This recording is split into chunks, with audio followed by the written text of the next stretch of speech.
my honor and privilege to introduce you to Rory, Lancman. Thank you.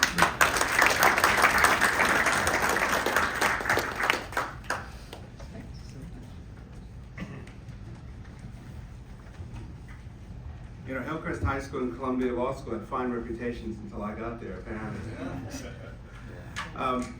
Good morning, everyone. It's really a pleasure to be here. I'm actually here for most of our meetings, but it's a pleasure to have the opportunity to speak to you on a very, very important topic that is directly related to not just your role in your work, but what we do here periodically, which is try to update the business community and Jewish business leaders about topics that are relevant and important and present in your workplace. You know, we've all seen the campus protests, the encampments, the harassing of Jewish students, not just on college campuses, but in public schools. We have watched with alarm and horror, and in some cases, for those of us who have kids or have had kids who are attending those universities, with a real fear for the safety of our own children or grandchildren. We have seen these protests metastasize beyond college campuses to the point where it is now becoming almost a weekly occurrence where Jews entering a synagogue, a shul, a Jewish community center have to walk past a gauntlet of fanatical anti-Semitic protesters. In the case of the shul in my old district in Queens in Kew Gardens Hills last week, hearing chants of "We support Hamas." But unfortunately, anti-Semitism is not limited to the college campuses. It's not limited to our streets. It is a very present threat and danger in our workplaces. At the Brandeis Center, that's my focus. Originally, the Brandeis Center was founded to combat anti-Semitism on college campuses. And when I joined the Brandeis Center just before October 7th, my role was to explore and understand anti-Semitism in the workplace and in the professions, and to provide assistance and counseling and representation to people who were experiencing anti-Semitism, but also to businesses and companies that wanted to understand what was happening and wanted to take steps to prevent anti-Semitism from growing in their workplace. So imagine being a Jewish employee after October 7th and seeing your company say nothing. After your company had put out statements about every social movement that you could think of in the last few years, putting out a statement about the war in Ukraine, or the latest mass shooting somewhere in the United States. But somehow, after October 7th, your corporate communications department lost its voice and couldn't say something to comfort and to support Jewish employees at your organization. Imagine yourself being a Jewish employee at Google or any other major tech organization, and your internal communication channels, the message boards that you and your coworkers use, are constantly infused with anti-Israel, anti-Semitic vitriol, to the point where you can't attend a meeting where somebody is wearing a keffiyeh, or somebody has a Intifada Now t-shirt, or where every workplace event that you're a part of somehow becomes an opportunity for anti-Israel advocates to engage in protest activity, or to make it impossible for you to forget that 1,200 Jews were murdered on October 7th, and until not too long ago, dozens were held hostage in the Gaza Strip. Imagine being told by your corporate DEI department that every other group in your corporation could have an affinity group or an employee resource group. So for example, African Americans at Microsoft, or Latinos at Amazon, or indigenous peoples at Adobe. But that when the Jewish employees asked for a Jewish affinity group, you were told, no, sorry, you don't qualify. We don't do affinity groups based on religion. And so you missed out on all of those networking and career advancement opportunities that those affinity groups provided. Imagine being a union member, a proud union member, who looks to your union for support in improving your wages, your benefits, your job security, only to have that union turn into a nonstop anti-Israel propaganda machine through resolutions, political protests, including political protests in your office.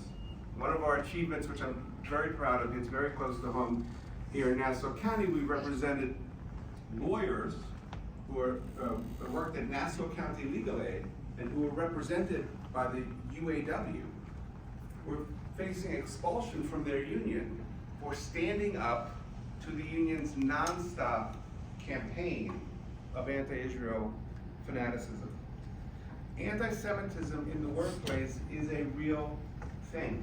And I can tell you from experience, the presence of Jewish executives, Jewish corporate leaders, Jewish DEI department heads, department personnel is not a guarantee in the least that corporate entity, that business will still not have an anti-Semitism problem.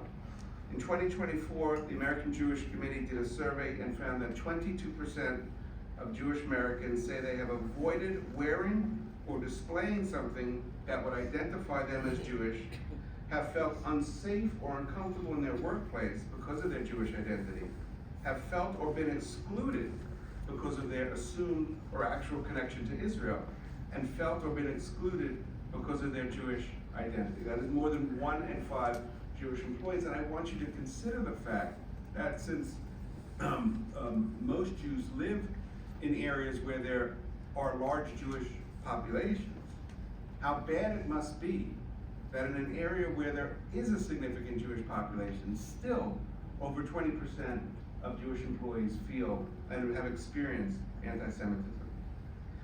In my experience, there are 3 vectors or mechanisms in a corporation where anti-Semitism is going to manifest. The first is in corporate communications, and it's best exemplified by what some corporations said and others failed to say after October 7th. So consider that if your corporation cannot quickly enough condemn acts of violence, support social movements, defend civil rights in different circumstances and for different communities, but cannot do so when Jews are experiencing violence, trauma, terrorism, that is a significant problem in that corporate entity. If corporations choose to speak and communicate about social issues, they need to do so in a way that does not exclude their Jewish employees. The second area where we see problems consistently is in corporate DEI, diversity, equity, inclusion programs. We don't have a position on whether those programs are good, bad, or indifferent in and of themselves. But if you have a DEI program that provides training, let's say, on combating sexism in the workplace or racism in the workplace, you need to also provide training about combating anti-Semitism in the workplace. If your DEI program provides opportunities for different identities within the corporation to network, to advance, to collaborate, to celebrate their holidays and their important moments throughout the year, you cannot exclude Jewish employees from those opportunities.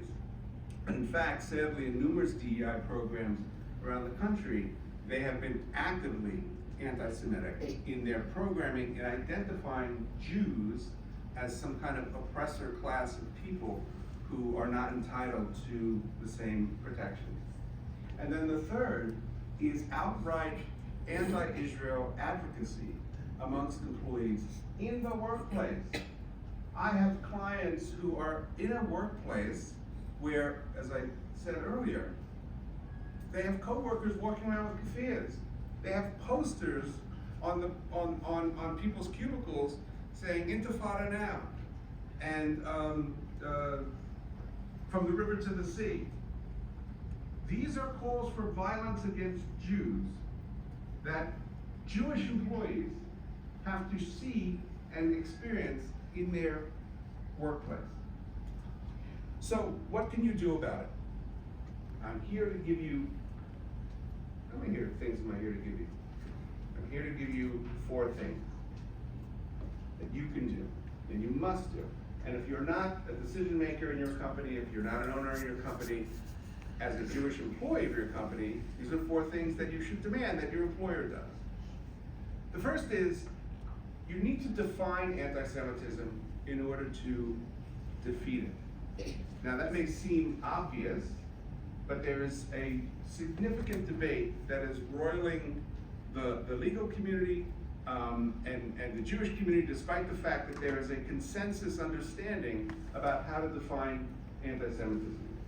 And I won't go into detail on something called the International Holocaust Remembrance Alliance definition of anti-Semitism, the IRA definition, but you might come across it in your reading of current events or in your own workplaces. It is a definition of anti-Semitism that helps understand where and how anti-Israel activity, anti-Israel advocacy can cross the line into anti-Semitism. So even if you're not a very large corporation, if you are confronted with a situation that might be anti-Semitic, you can rely on the IRA definition to guide you in understanding what is happening in your organization. The second, especially for decision makers, understand that you have the authority, if you are a private sector employer, to prohibit political advocacy in your organization. The First Amendment does not apply to private sector employment. So if you need to tell people, hey, we're not discussing the Israel-Palestinian conflict in the workplace. We're not having posters in our break room about free Palestine. You have the authority to do that. I cannot tell you how many private sector employers I have had to counsel and advise, hey, don't talk to me about the First Amendment. You're not a public institution. Your workplace is not a political convention hall, if you don't want it to be. The third is modernize your corporate anti-discrimination policies. Now some of you are in organizations that are big enough that have HR departments and corporate policies, and others of you are not. But insofar as you have policies, insofar as you've taken policies off the shelf and made them your own just so you have something, make sure that they're up to date. The last few years have seen tremendous number of changes and examinations of the law as it relates to anti-Semitism, and in some jurisdictions, actual updates to the law relating to anti-Semitism. Make sure that your policies are current. And then lastly, you want to educate your workforce. It's important that your employees know, that your management knows, that your general counsel knows, that your outside counsel, your outside employment counsel knows what are the rules of the road when it comes to anti-Semitism in the workplace. Now, a Brandeis Center is a nonprofit organization, so I'm not here to drum up business. We're here to help. Not that there's anything wrong with drumming up business. God forbid. But we're here to help. And we're not a substitute for your general counsel. We're not a substitute for your ongoing outside employment counseling. But we can give advice, we can provide assistance to you and to your lawyers, and we're happy to do so. You know, I said earlier that we've grown quite a bit because unfortunately, business of anti-Semitism is booming. And I don't know if that tide is turning anytime soon. But with all of us, you know, and the reason that I come here, Rabbi, regularly, is I draw a lot of strength from us gathering together as Jews, as people who are committed to our people, our faith, and to ensuring that Jewish employees, Jewish business leaders, and Jews everywhere can live safely in this country. So thank you very much, and any questions? Michael? So I go into my company, and Bill and Sue have anti-Israel placards on their cubicle. You know, the inter-office communications are filled with hate. And now the company comes down and mandates that you can't have that placard up there, and you can't fill the intercompany thing with hate. Yet I, as an employee, already know how the people around me feel and what their intentions are. You know, how do you erase memory as a Jewish employee who's dealing with anti-Semites? What do I do? Because I know I'm dealing with it. Right, so what's the expression? You can't unring the bell, and some things that are seen cannot be unseen. That is what it is. But it does highlight how important it is for business leaders and leaders in companies and organizations to act prophylactically, to prevent anti-Semitism from manifesting in the workplace, because it poisons the environment for a long, long time. And we see many situations where a company, and I have clients in forget Fortune 500, Fortune 10 companies, where the employee base, in some cases tens of thousands of employees, are split into factions. And you reduce that to a department full of factions, and that can't be good for business. It's like being in prison. You know, I never made that Not that analogy, I- but there is a certain, there's been, to see a workplace turn into a collection of tribes is just an extraordinarily terrible thing to see. The point you made that I hear most often is people talk about First Amendment, which obviously is clear it's not a First Amendment issue, but this comes up constantly. I was telling Rick last year, Rick Lewis, that in the JCC in Asheville, North Carolina, my grandchildren's nursery school class had Free Palestine on the bulletin board, and when my stepson complained, they were told that it's a free speech issue. So even in Jewish institutions, there's this misunderstanding about what you're allowed to do and not allowed to do on private property.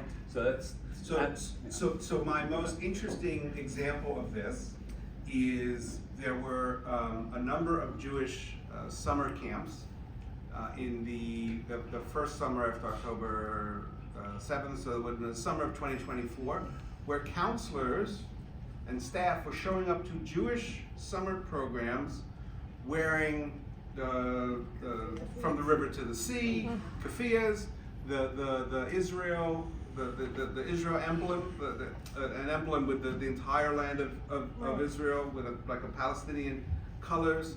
And I had to give a briefing to all of the organizations that were funded by this sort of Jewish umbrella organization.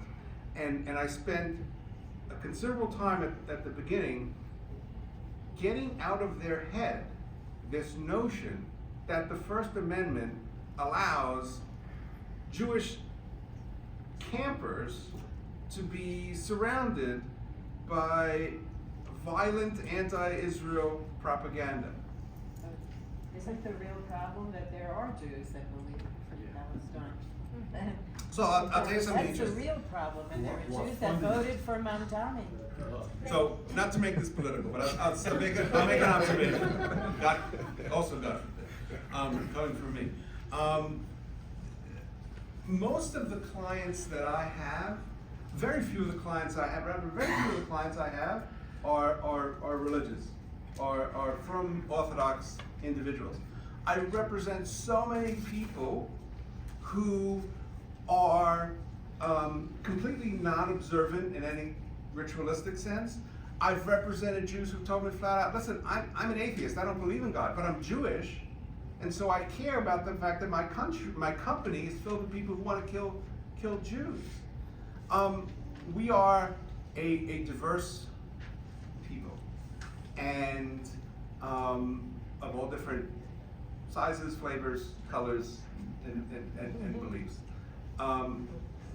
We've had scenarios where the Jewish employees would contact me and complain that their Jewish employee resource group, their affinity group, their company, let's say Jews at XYZ company, had been taken over by anti-Zionists and are in league with the people in the company who are trying to make life miserable for pro-Israel Jews, the majority of Jews. And I tell them, you, at some point there's a limit to what the lawyers can do. And you've got to go in there and fight, not physically, but fight in the small p political arena in your organization for your rights. And it is very challenging when the people that you're fighting also identify as Jewish. Okay, what? All right, just quick. I just have one. I don't know if you followed the issue in Manhattan where a bagel, bread bakery, and so everything like that. What's your take on that? Yeah, so a significant part of our work also is, the question is that the bread bakery, which has Israeli. What's that? Stop. Good for you. Very good. And if you haven't caught the video of Todd Richmond fighting with a guy in the streets of Manhattan a couple years ago, We've seen that. check it out. It's inspiring.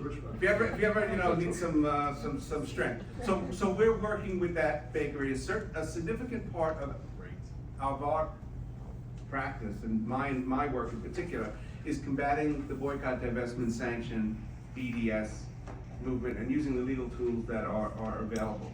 But what's happening there illustrates two trends. The first is that there are a handful of unions, not the unions, but there are a handful of unions who spend more time advocating against Israel and the Jewish people than they do actually negotiating for better wages and benefits. And what's happening at that bakery is what you're describing as part of a unionization drive. And the second is that the other side, whatever that means, has long understood there are no boundaries, there are no limits, there are no lines. Every space, bakery, the tech company, the streets, every space is a battle space.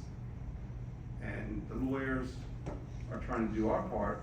All of you as business leaders are trying to do your part. It requires an all-in effort on the part of the Jewish community. Thank you all very much. I just, first of all, thank you, Rory, for all you do for our people. You put yourself out there, and we're blessed to have you fighting for us, every day. I guess I won't even ask the question, but if someone needs to get in touch with you because of these situations, how do we go about doing that? Yeah, so I'm gonna leave some cards. Where do we leave cards? Whatever you like. I'm gonna leave some cards right there. Right there, there'll be some cards, but also if you Google Rory Lancman, Brandeis Center, I have Rory's contact. Anyone can ask me. I'll be happy to put you guys in touch if anyone needs anything. Thank you. Thank you so much, Rory, for sharing with us a very impactful and practical speech. And that's kind of the flip side of bitachon, trusting in Hashem, and also doing our part to do what we need to do. As a small token of appreciation, you may have seen this book you've given out a number of times, but being such a pro-Israel advocate, I think hopefully you would like this book with your name embroidered gold stamp on the cover, about a strategic guide for achieving lasting peace in Israel, based on the teachings of the Lubavitch Rebbe. So please enjoy it. Take a little picture with the photographer there. My name is on it. Your name is on it. So I feel like I wrote a book. You wrote it up. So just before we break up, first officially we go until 9:15, so nobody run yet.